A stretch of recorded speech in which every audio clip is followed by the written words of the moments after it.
ان آیتوں میں اللہ نے یہ بھی فرمایا وما کان المؤمنون لینفروا کافہ، مومنین کے لیے یہ مناسب نہیں کہ سب کے سب جہاد میں نکل جائیں. پہلے تو کوئی باقاعدہ فوج نہیں تھی نا، تو سارے ہی جا رہے ہوتے تھے. تو اللہ نے فرمایا کہ سب بھی نہیں، پیچھے بھی کام ہے، ہر طرح کے شعبے زندہ ہونا ضروری ہے. اب تو ملکوں کی فوجیں بن چکی ہیں. حضرت عمر رضی اللہ تعالیٰ عنہ کے دور سے باقاعدہ یہ منظم ہونا شروع ہو گیا تھا. تو اب تو فوجیں، اب تو ظاہر ہے اب فوج لڑتی ہے. لیکن اگر فوج کسی ملک میں ناکافی ہو جائے لڑائی کے لیے، کسی اسلامی ملک کی بات کر رہا ہوں، تو پھر عوام پہ بھی جہاد فرض ہو جاتا ہے. اور پتہ ہے جہاد ایک ایسی چیز ہے کہ جب فرض عین ہوتا ہے نا، تو حکومت پر واجب ہوتا ہے کہ اگر فوج کمزور پڑ رہی ہے تو جتنے جوان ہیں ان کو بھی لتر لگا کے بھیجے وہ بارڈر پہ. سمجھ رہے ہیں؟ اور ان کے لیے پیچھے رہنا جائز نہیں ہے. اور اگر وہ بھی کافی نہیں ہو رہے تو پھر عورت پہ بھی واجب ہو جاتا ہے کہ وہ بھی لڑے جا کے. فقہاء نے جہاد کے احکام بہت تفصیل سے بیان کیے ہیں کہ سب پہ واجب ہو جائے گا، جتنے بھی جوان ہیں، عوام پہ بھی واجب، اور حکومت پر یہ بھی واجب ہو جائے گا کہ اگر یہ کافی نہیں ہو رہے تو زبردستی بھیجے ان کو. تو ہلکی چیز نہیں ہے اپنے ملک کا دفاع اور قوم کا دفاع اور جو ہے اہل اسلام کا دفاع. یہ اتنی ہلکی چیز نہیں ہے کہ لڑو. آپ اب دیکھو ملک میں جب کوئی لڑائی شروع ہوتی ہے لوگ فوجیوں کا مذاق اڑانا شروع کر دیتے ہیں، کچھ بدبخت لوگ. یہ بہت بڑا جرم ہے، یاد رکھو بہت بڑا جرم ہے. ایسے موقع پہ جب جنگ ہو رہی ہو نا، جنگ، اس موقع پہ کوئی مذاق اڑائے نا اپنے فوجیوں کا، 100 اختلافات تو ہمیں بھی ہیں، میں بیان بھی کرتا رہتا ہوں. جنگ کے موقع پہ کوئی صحافی ایسی بات کر رہا ہے جس سے نیگیٹیوٹی پھیل رہی ہے، سمجھ لو یہ ملک کا غدار ہے. ایسے میں تو حق بھی چھپا لیا جاتا ہے، حق بھی چھپا لیا جاتا ہے.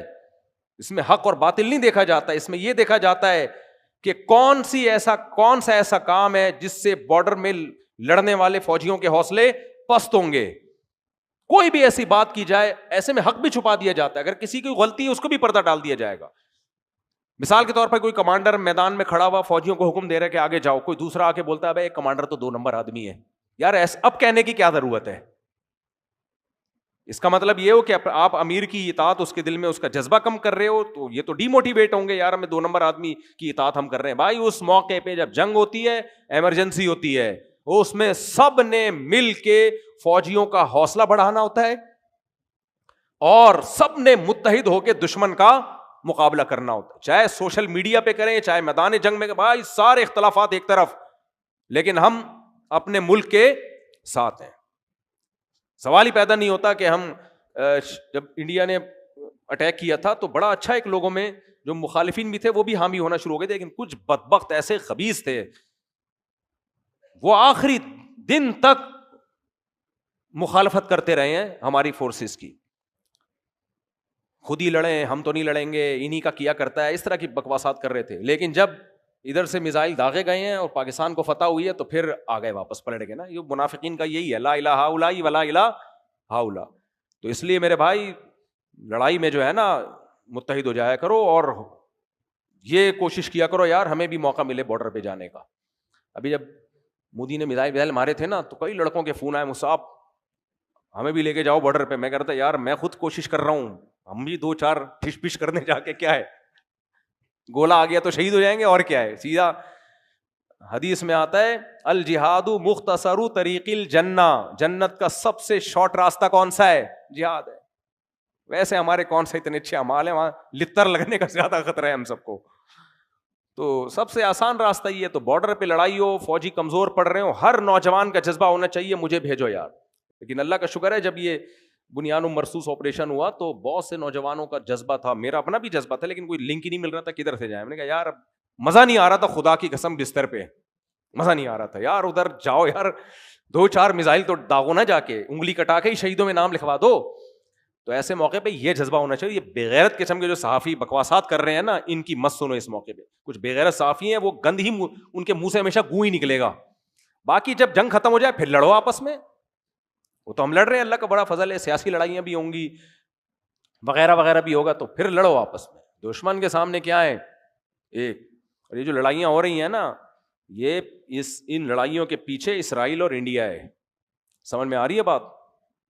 کیونکہ پاکستان ایک واحد ایٹامک طاقت رہ گئی ہے، وہ کبھی بھی سامنے سے آئے تو مار کھائی نا، تو اب دائیں بائیں سے آ رہے ہیں وہ. تو یہ اس لڑائی کو آپ یہ نہ سمجھو کہ یہ افضل جہاد نہیں ہے، یہ بہت بڑا جہاد ہے، کیونکہ یہ لڑائی جن سے ہو رہی ہے وہ اسرائیل اور اصل میں انڈیا کی لڑائی ہے.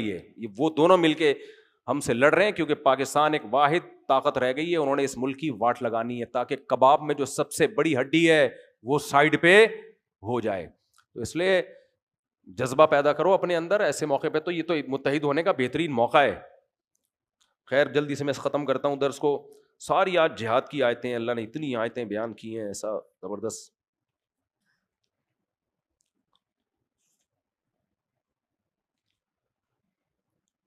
یا ایھا الذین آمنوا قاتلوا الذین یلونکم من الکفار ولیجدوا فیکم غلظہ. اللہ فرماتے ہیں جو کفار سے جب لڑائی کرو نا تو ان کو چاہیے تمہارے اندر سختی محسوس کریں. صحیح ہے نا؟ کیا محسوس کریں؟ جب لڑائی ہو تو ان کو لگے کہ غلط لوگوں سے ہمارا پالا پڑ گیا ہے. وَاعْلَمُوا أَنَّ اللَّهَ مَعَ الْمُتَّقِينَ، اور جان لو اللہ پرہیزگار لوگوں کے ساتھ ہے. تو جہاد میں برائیوں سے اجتناب کی بڑی اہمیت ہے. نماز کی پابندی، اللہ کا ذکر کثرت سے، ان سب چیزوں کا اہتمام کرنا چاہیے.